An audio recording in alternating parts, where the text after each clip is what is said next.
We got us a hot topic today. Thanks for having me. So the core premise of Black Lives Matter, for whatever it's worth, I'm totally for. I don't think that...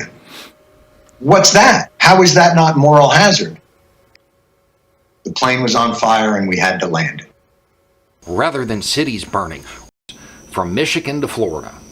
It was like they were clubbing a baby seal. Like I was helpless. Man, I walked in the room and it was like Dresden. Like they had so blown that room out. They light it with jet fuel and they burn.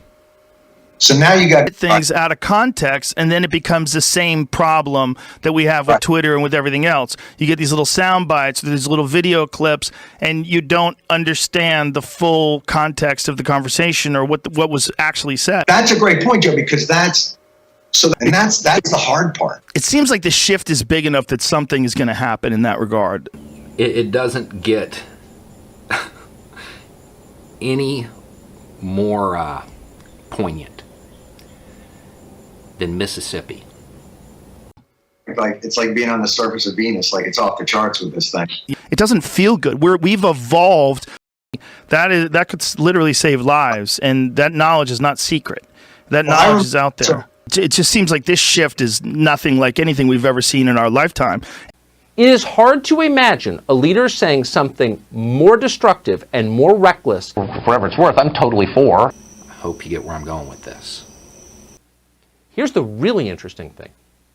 They seem much more afraid now that Donald Trump has left office. With Donald Trump gone, they sense that a period of actual populism has begun, real populism, and they may be right. Look at what happened. It was fascinating to watch because I watched. And I think that that's something that people need to really concentrate on, and I really wish that our elected officials were talking more about that and having speeches. That shows you how out of date you are.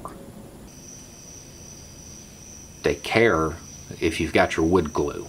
It doesn't remind you of what it's supposed to, and that's the whole job of a... Some alien.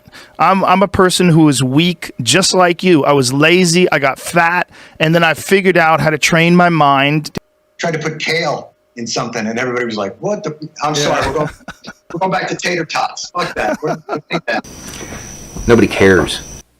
What are the implications of a former CIA director talking like this? Nobody cares. And I feel like this should go without saying, but I guess not. You're going to have to hear about it. Sorry. That didn't factor into it at all. That was it. Precisely 0 of them have ever cared whether or not I felt guilty. That was it. People say, but we need to get over it. We need to move on. Oh, Fox is so extreme. The Fox News channel is so extreme. We can't get over it. Oh, Fox is so extreme. The Fox News channel is so extreme. Maybe that's not something that is really that important. Where we're on our way to the hardware store. There's really no accountability even for where that money went. That didn't factor into it at all. They just wanted the door fixed. And what he said to me was, you can't do that because of moral hazard. Huh? It can become a part of history. I've got a shit ton of work to do. Yes. Yes. Half of it. The half that's by Republicans in Mississippi. It's like I didn't know what I was doing, and I didn't think anybody was listening. It was just for fun. And there was a lot of just hanging out with comics and just doing what comics do. If we were at a diner somewhere, just talking shit and making each other laugh, but we were doing it. No show on this channel would ever put that on the air. Ever. Let's just fix the door. That's all I'm trying to do. So maybe what's important is fixing the door. It's very obvious where all of this is going, and it's very, very bad. We're on our way to the hardware store. Part of the solution is to stop talking like this immediately. Okay, cool. Well, I don't think that I should have to feel guilty about this. Maybe what's important is fixing the door. Once we fix the door, we can move on. Declaring war on American citizens. Domestic political enemies more dangerous than Al-Qaeda. What? They just wanted the door fixed. Every night it'd be like 8 o'clock, and I'd be like, oh shit, I should just drive up to the city and go work the cellar. And then my wife will be like, Bachelor in Paradise is on. And I was like, the only thing standing between American and socialism is an inability to meaningfully reform capitalism and its more damaging effects. And if we can't do that, then the people take to the streets. But if we can't, the Bastille gets stormed. Like, that's just what did Kennedy say? If you make peaceful evolution impossible, you make violent revolution inevitable. Yeah. So I think at some point we have to demonstrate the will and the stamina to be able to attack these problems. And that's why I'm voting Joe Rogan. That's a microcosm. Like it's a very micro form of what it feels like to hunt an animal and then eat it and feed your family for, if I shoot an elk, I think a lot of people love to look at the moral high ground of, and, there's also the moral high ground. Yeah, that's why I prefer hunting. If you look at the moral high ground of eating in the woods, it's a wild thing out there, man. And I think we're so insulated. Veganism and all these things are becoming so attractive. I would hope that along with that, we're going to be nicer to each other, that we're going to grow to be a kinder human race. I've run into them when they've killed each other. I've seen. So here's what we're going to do. We're just going to sit and breathe quietly for 5 minutes, and everything's going to, it's a really difficult. I really hope that. Yeah, because I think it's about consideration, personalized experience that I made. This is how it's going to go down. I know this isn't what most people meant when they said that. It has more meaning to them. And it's not just him. All the news channels, other than this one, right now are repeating. Oh my goodness, all the networks. Wow. All the networks. All the news channels, other than this one, right now are repeating this now official line that the American government is now at war with its own population. Here's CNN's version. Conservatives in Mississippi. I understand that there's people that look at life very differently than me. They maybe don't have the sort of fatalistic perspective, even though it's respectful. I have a very fatalistic perspective when it comes to just all organic organisms competing. People have talked about the South rising again. This is it. It's happening. This is how it's going to go down. Because they were in on it. They benefited from it. They were laughing. And also because if you break it, you fix it. It's not going to make anyone more moderate, that's for certain. Just the opposite. Real, too threatened, too nuts. It should. I will give you that. It certainly should. But does it? It's terrifying in its stupidity and in its certain effect. Conservatives in Mississippi are ready for a change. It's time to let this go. This is political theater, designed to appeal to the bumper sticker patriots of the country, those people who love the symbol more than what the symbol is supposed to represent. With everything going on in the country right now, it is hard to imagine a leader saying something more destructive and more reckless than that on television in a moment as fraught as the one we're in. But there are enough people out there that we should concentrate on that, because I think it'll have a significant improvement on the overall health of us, again, as a community. And I think this is really how we have to look at the United States and human beings on Earth in general. We have to look at each other as a bunch of people that could very well be neighbors. We're a community. And if you're my friend and you were fat and you were willing to listen, and I used to be fat too, and I can tell you, hey man, this is what I did. I stopped drinking soda. maybe that's not something that is really that important. Maybe what's important is fixing the door. Once we fix the door, we can move on. It can become a part of history rather than something that's currently going on. Then we can get over it. Then we can move on. Nobody cares if you feel guilty. They care if you've got your wood glue. Let's just fix the door. They just wanted the door fixed. Too threatened, too nuts. That didn't factor into it at all. Watch this clip and ask yourself what kind of effect this woman is having on the United States right now. So Nice. yeah, Nice. yeah, I don't do that, but Right. Right. Yeah. same. And I don't know, I got in a sick, twisted way. I kind of like watching people squirm. Nice. All right. So any parting shots, anything you want to get out there last minute? I don't think so. Just once again, the whole like liberal snowflake, that's a bunch of BS. Compassion is not for the weak. Empathy is for the strong. But obviously, eating is such a personal experience that I hesitate to ever impart that in any other way. But this is how you do it. You just got to get your shit together and go through this way. I do think you have to present more options or whatever and be healthy. It's not necessarily. It's really simple. It doesn't tax your immune system as much. Doesn't tax your heart as much. It's better for you. It's a very emotional reaction to that because I just, I think you're I just a sweetheart. It's great. That's a good thing. No, it is. It's the reason why you're thinking like this is because we're talking. Right. We're talking about people doing well, and you're like, "Fuck! What about the people who can't do well? Let's reach out to them." Yeah, I get it, man.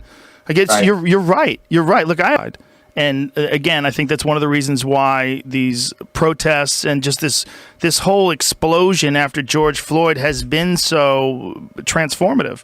I think because people recognize like this is a real moment of change. And of course, opportunists and looters and all kinds of other crazy shit happened along the way. But it speaks to the fact that there's so many people in the street. It speaks to this like we can actually do something now. We've got momentum. Let's keep it moving. Are you hopeful? Yes, I'm always hopeful. I'm very optimistic, even though I have a fatalistic perspective. Exact same. People say to me, in these terrible times, how do you remain hopeful? And I'm like, because better people outnumber shitty people. Yes. By a long shot. They do. That's just the truth. They really sometimes do. We're powerless. Sometimes we may act out of fear or resource guard, whatever that is. But better people outnumber shitty people by a long shot. And we're in an adolescent stage of our evolution as a civilization. It's growing and changing. There's never been a civilization like us today, and we're growing and changing to try to suit our real sensibilities and to try to get better at this fucking thing and not just accept this old, crazy, corrupt structure that's existed forever. Thank you. You've put a little fire in my belly. Good. Like this. Beautiful. I've been kind of around doing the thing, but like. I've really enjoyed the conversation. Yeah, I get it, man. It needs to be a page one rewrite on how I would like to see the world change with regard to the treatment of Black people. Period. All right. Really? What effect does that have? When you promote group identity, even as you intentionally destroy national identity, if you do all of those things, what kind of country do you get at the end? Well, you get a scary, divided country. And it's in many ways, it's the same with interacting with people that are upset with you. There's going to be people that are upset with everybody for no reason. No matter what the story is in the news, even if it's clear cut to you and I, there's going to be someone who has a violent opposition to that idea. The kind of country where you need steel fencing outside the national legislature. This has to be foundational in a way that just changing the window dressing and the gilding on the buildings. Yeah. Like this has to be foundational. Maybe what's important is fixing the door. Once we fix the door, we can move on. It can become a part of history rather than something that's currently going on. For once, we're not even going to mock need steel fencing outside the national legislature. If you do all of those things, what kind of country do you get at the end? What does this symbolize? It's a symbol. What's it symbolize? Well, the land of the free and the home of the brave, of course. The land of the free with the highest incarceration rate in the world, and the home of the brave who is so terrified of the other they want to cower behind a wall. Not buying it. Try again. There's probably going to be something constructive in there. Yes. And sometimes I have the energy to like find it. And sometimes I'm just like, I really can't do this today. Yeah, sometimes you can't do it, but not too much. It's like anything else. Like there's value in a little bit of snake venom. You develop a tolerance, but if you get a big fat dose, you're dead. Those are racial attacks. Let's stop lying about it. We shouldn't talk that way in public. Those attacks are making people crazy. And by the way, over time, possibly making people dangerous. People have a lot of different fucking ways of looking at the world, and if you want to exist in conflict in perpetuity all day long and just argue with people, I don't want to do that, you know. And then people get outraged at that. It's, you know, it's we are living in a very strange time, and I believe it's an adolescent stage of communication, and I think it's going to give our frustrations for this are going to give birth to Possibly making people dangerous. For real. Too threatened. Too nuts. Definitely do. It's that it's not healthy. It's not healthy for me. It's not. It could directly affect the kind of content I put out. It's not good. Perhaps the minor emotional inconvenience that is occurring to guys that look like me right now isn't really a big piece of the puzzle. If I take a chance, if I go for something, if I try and change my lot in life, my kids will no longer be covered by so like all the things that we built up to accept. I think we have to turn it over, and it has to lean more. People should be able to have like a dignified. You should be able to work a job and not be poor. You should be able to work a job and not need food stamps. Like that's where we're fucked. This isn't crying fire in a crowded theater. This is using a flamethrower in a crowded theater. But that's not all that's going on right now. There's more. Look around. Because of people like him. Because of people who appeal to this shallow sense of patriotism. Because of those people who look at that symbol and say, my country right or wrong. Not, let's make my country right. Do we as a society move forward in hopes of fulfilling those promises? Do we try to make sure that, well, there is the ability to pursue happiness, that all men are created equal, that there's liberty and justice for all? Or do we do everything we can to make sure that the other is painted as, well, less than equal? Do we turn a blind eye to grave injustices and try to justify them in some manner? It's horrible what's happening to those kids, but, you know, they just should have done whatever. But it seems to me the one thing we don't need at this hypercharged, divided moment in American history is public figures encouraging more division, encouraging us to think of ourselves as members of a group first instead of Americans first. You know what I mean? It's like the premise itself is false. And she's basically saying, give your house or your possessions to someone of a certain color. Again, she's assuming that the person's color is the most important thing. Why would you want to be in the same world as someone like this? Why would you defend this? I don't understand.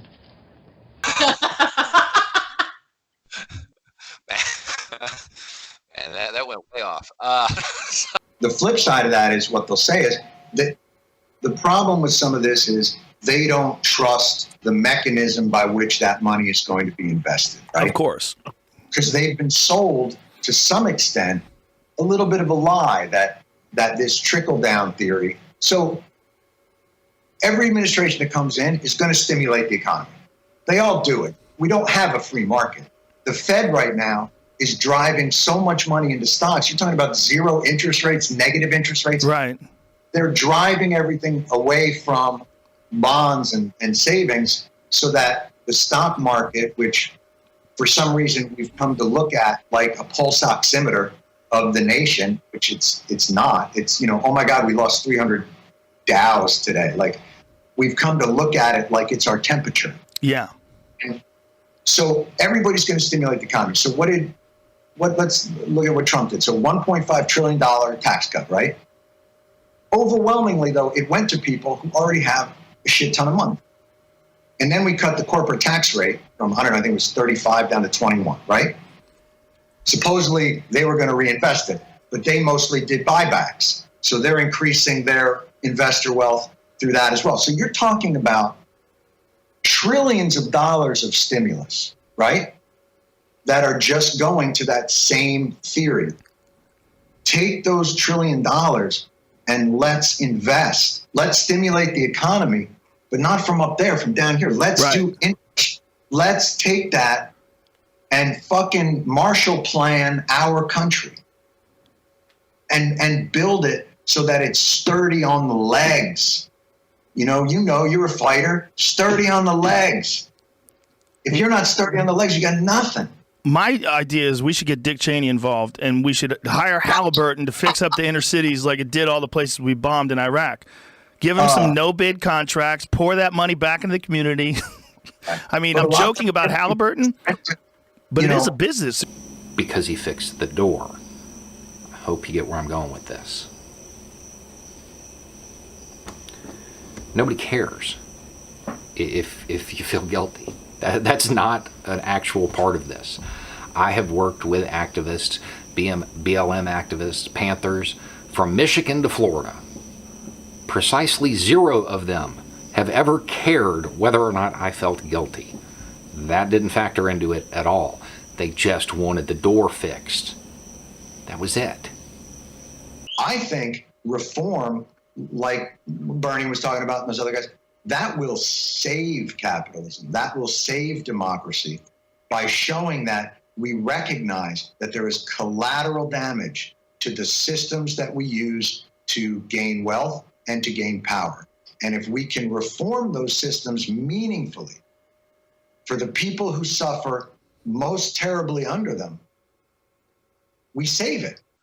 And it's difficult because I think a lot of people are still feeling that they are personally attacked anytime a Black person brings up our plight or brings up something like white privilege. Like, well, if I admit white privilege exists, then I'm guilty. So I'm just going to deny that it exists. There seems to be a weird dynamic like that. So, I mean, if you want a summary, I think that would be step 1, is stop denying our experience and giving us this bootstrap rhetoric as if we're imagining these things that are happening, things like redlining and obviously everything going on with the prison system as it is, which is just slavery 2.0.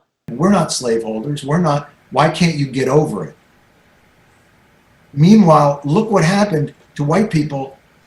I don't know if I know how to do it anymore. It's going to be very. The lockdown messed with your routine. Are you a creature of habit? I don't know. I mean, for somebody to be asleep, fire up a joint and sit in front of the laptop and come up with some ideas. And I had it down to a science before the lockdown. In this moment of more quiet reflection, America suddenly stopped and smelled the racism. All right. Yeah. Don't even have a summary on that one. That's Well, a long It's thing, right? It's a long thing, and I don't even know if it's something that can even realistically happen. I think at least by starting to create more economic fairness, that will at least affect the predicament that Black people face, because indisputably most Black people are poor to begin with. It's just there hasn't ever been a chance for us to really thrive, because I think Don Cheadle said this: America's birth defect is slavery, and we've never, as a people, fully been able to recover from that. It's like, just because you see Will Smith doesn't mean we finally did it. You know what I mean? And I think equality will only come once the community can gain the equity that's been taken from them from the beginning. I mean, you're talking about the Homestead Act. All the slaves were freed. They weren't allowed to have their own land. They didn't get their 40 acres and a mule that was promised to them. Andrew Johnson made sure of that. And then we did the Homestead Act. white homesteaders were given just millions of acres of land, which was the equity. Somebody was telling me, I think they were saying that 20% of the people from that, of the wealth in that area can actually be traced to the Homestead Act, which explicitly did not include black people. Federal Housing Administration in the New Deal explicitly said you cannot loan these low-cost loans that were intended so that white people could gain equity. You cannot give them to black people. This is the most progressive piece of legislation that may have ever happened on the soil of America, explicitly excluded black people. The GI Bill in Long Island, when everybody was buying into Levittown and they used those low-cost loans, explicitly excluded black. Until we address that, there's equality won't come. I think you have to, that to me feels like the root. What I wanted to say before I was cut off is that I think that the issue in our nation is more an intersection of race, of poverty, of national origin. There are multiple factors that are coexisting simultaneously that as a nation we can no longer pick apart and say, you know, make generalizations based on black and white, because poverty is such a big issue in our nation. And you're right, I'm a first-generation college student, so I can completely, you know, appreciate what it's like to grow up, you know, slightly above a poverty line and how hard you have to work to put yourself through school. But what she's saying is she's making an extremely important point that is undeniable, that still in our nation today, African Americans remain some of the most unprivileged groups. Native Americans are among the most unprivileged groups who do not have access to the education, to health care, to college, university, equal opportunities in the way that many white Americans do. And that is pretty much what we're dealing with in a nutshell. Because it's always about money. You know, what a great vast majority of the world faces, but also what a vast majority of our own citizens face in terms of having lives that they feel are built on sand, as opposed to granite. And so his point was like, this is my country and I'm going to do good for it. Just might work. We'll never know unless we give it a fair try. Oh yeah, and there's one other thing I'll say tomorrow, because I say it every day of my life. God bless America. Yeah, a lot of it is definitely lip service, and I think it's encapsulated really well by something the late Toni Morrison said. She said, if you can only be tall by having someone else on their knees, then there's a serious problem. No show on this channel would ever put that on the air, ever. And if anyone did, people would resign in protest, because that is completely untrue and completely reckless.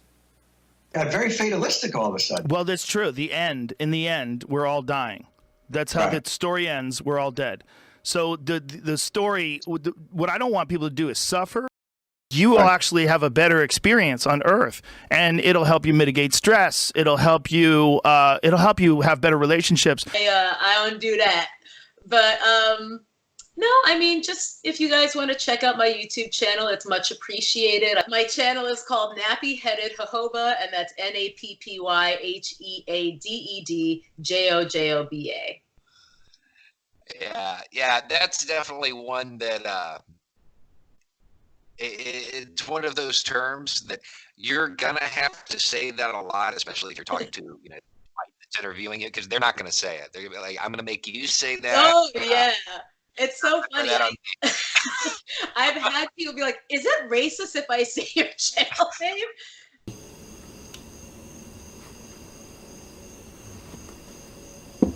And that's the ultimate in this. It's the ultimate punchline.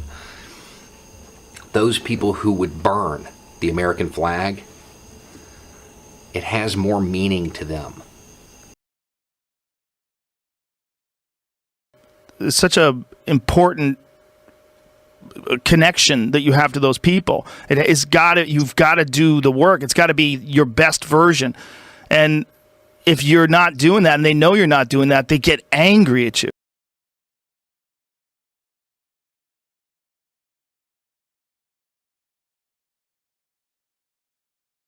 Right. That's a great point, Joe, because that's So that's what I'm talking about by structural change. Like, I feel like in this moment, this horrible crime and murder sparked something. But what's underlying that is not just the racial inequality and the inequities, but this whole idea of we build our society economically from the top down. Yes. Like, that's the shit that's got to change. Right. I guess Right. you're right. You're right. Yes. Like, that's the shit that's got to change. Right. I guess Right. you're right. You're right.